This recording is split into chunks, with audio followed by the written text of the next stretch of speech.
राहुल गांधींच्या जिभेला चटके देण्याचं खासदार अनिल बोंडेंचं वादग्रस्त वक्तव्य। अनिल बोंडेंच्या वक्तव्याविरोधी काँग्रेसचं आंदोलन। अनिल बोंडेंविरोधात अमरावती पोलिसात गुन्हा।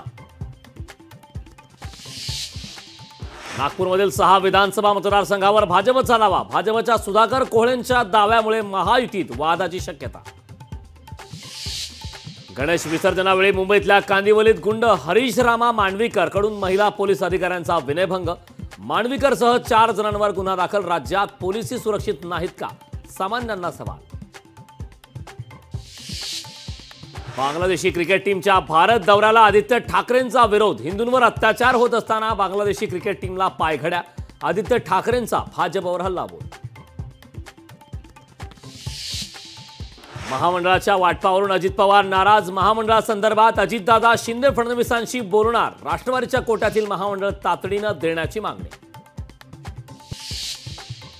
महाराष्ट्रातील राजकारण आता रंगमंचावर। चित्रपटानंतर मुख्यमंत्री शिंदेंच्या जीवनावर आता नाटक येणार। मला काहीतरी सांगायचंय नावाचं नाटक लवकरच रसिकांच्या भेटीला। लाडकी बहीण योजनेमुळे सरकारी तिजोरीवर कुठलाही भार नाही। पुढील 4 महिनेही योजनेचा खर्च सहज निघू शकेल। अर्थ विभागातील वरिष्ठ सूत्रांची माहिती।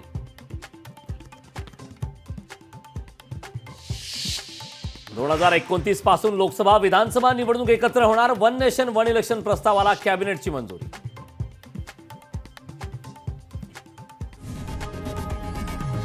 लोकशाही मराठी ऐका, पहा, जागरूक रहा।